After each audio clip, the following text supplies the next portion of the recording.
Hello everyone, good evening to all. स्वागत है आप सभी का इस वीडियो में। इस वीडियो के थ्रू हम लोग जीके जीएस से रिलेटेड इंपॉर्टेंट क्वेश्चंस डिस्कस करने वाले हैं। तो अगर आप किसी भी एग्जाम्स की प्रिपरेशन कर रहे हो तो ये वीडियो आपके लिए हेल्पफुल है। तो स्टार्ट करते हैं वीडियो बिना किसी देरी के। फर्स्ट क्वेश्चन है आपका, Kheda Satyagraha was related to which state? बताइए, खेदा सत्याग्रह जो है इसका संबंध कौन से राज्य से है? गुजरात, महाराष्ट्र, एमपी या फिर आंध्र प्रदेश? वैसे अगर बात करें खेदा सत्याग्रह कब हुआ था, तो ये हुआ था in the year 1918।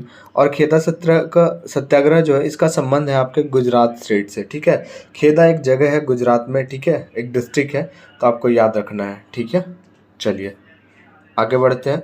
Who was the viceroy of India at the time of Jallianwala Bagh massacre 1919? बताइए, जालियांवाला बाग हत्याकांड जो हुआ था 1919 में, तो उस टाइम पे भारत के वाइसराय कौन थे? लॉर्ड मिंटो, डलहौजी, कॉर्नवालिस या फिर चेम्सफोर्ड? तो भाई उस टाइम पे इंडिया के वाइसराय कौन थे? तो ये थे option number D, Lord Chelmsford. ठीक है, अगला क्वेश्चन है, which act was known as black bill?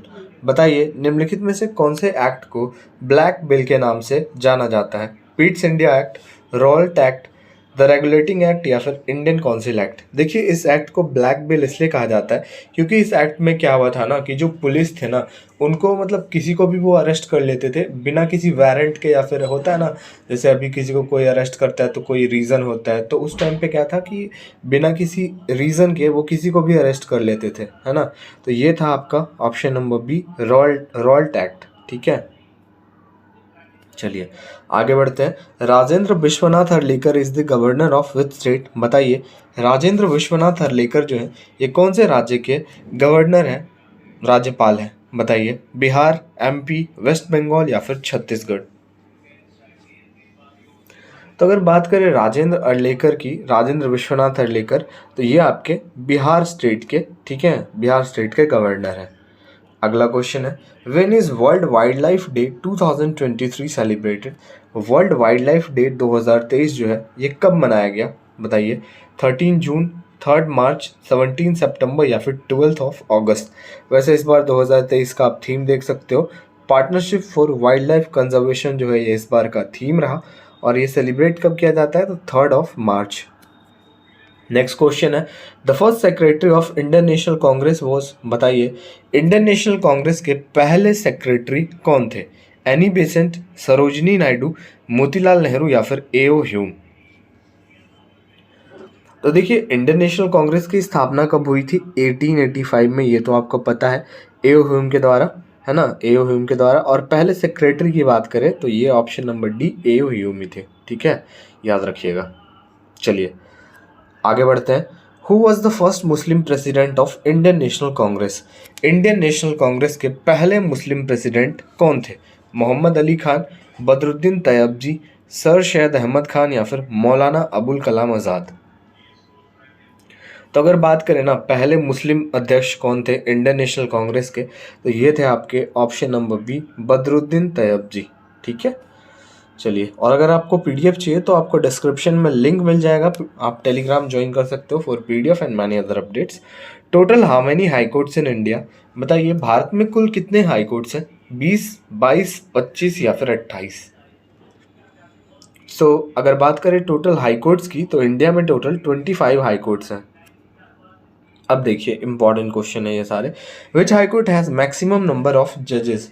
कौन से हाई कोर्ट में सबसे ज़्यादा मतलब जजेस होते हैं? बताइए, Bombay high court, Calcutta high court, Allahabad या फिर Guwahati high court?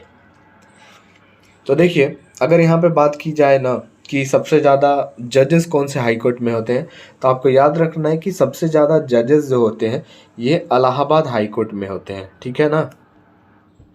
Which of the following high court has maximum number of seats? यहाँ पे भी सीट्स है, यहाँ पे आपका बेंचेस भी हो सकता है क्वेश्चन में कि विच of the following high court has most maximum number of benches या फिर सीट्स। तो आपको याद रखना है कि मैक्सिमम नंबर ऑफ सीट्स की बात हो या फिर बेंचेस की बात हो, तो आपका option number D, Guwahati high court has maximum number of seats. Okay,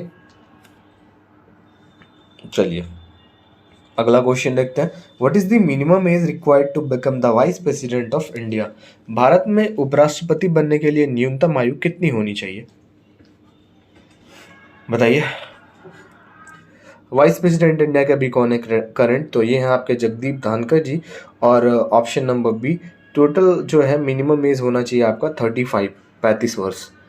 which of the following city is known as little India? बताइए निम्नलिखित में से कौन से शहर को लिटिल इंडिया के नाम से भी जाना जाता है? रोम, सिंगापुर, मनीला या फिर शंघाई? तो भाई सिंगापुर शहर जो है ना, इसको लिटिल इंडिया के नाम से भी जाना जाता है। Jhulan Goswami is related to which sport?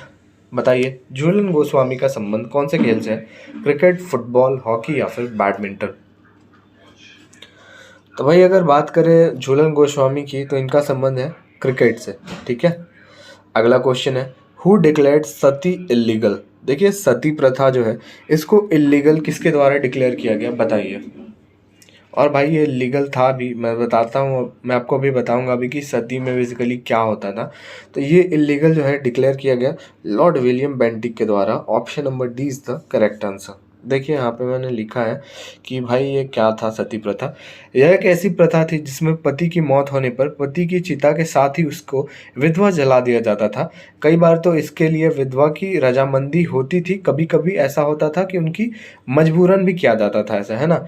पति की चिता के साथ जलने वाली महिला को सती कहा जाता था, जिसका मतलब होता था पवित्र महिला, है ना।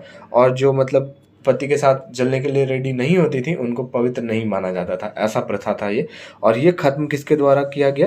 क्योंकि ये इलीगल था तो विलियम बेंटिक के द्वारा इसको डिक्लेयर किया गया इलीगल, है ना। अब देखिए कि एबोलिश मतलब कि खत्म किस वर्ष किया गया? लॉर्ड विलियम बेंटिक ने इसको इलीगल तो बताया लेकिन खत्म किया कब से?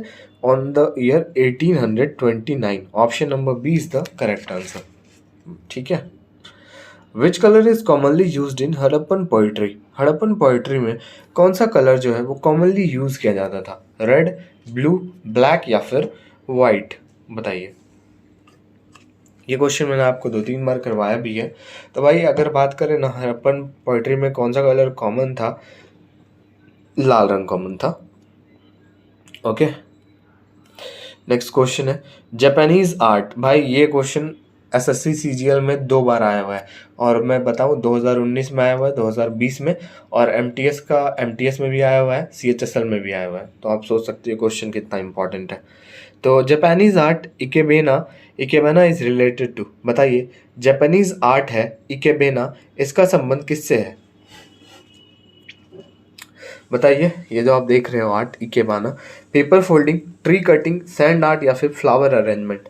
तो ये जो है इकेबाना, इसका संबंध है आपके फ्लावर अरेंजमेंट से। Option number D is the correct answer. और जापान से रिलेटेड एक इम्पॉर्टेंट क्वेश्चन आया मेरे माइंड में कि जापान के पार्लियामेंट का जो नेम है ना, ये है डाइट। चलिए, after how many year the Mahakumbh Mela is held? Mahakumbh Mela जो होता है, जो कितने वर्षों के बाद आयोजित किया जाता है? 4 साल, 5, 8 साल या फिर 12 साल? तो ये आपके 12 साल पे ऑर्गेनाइज किया जाता है।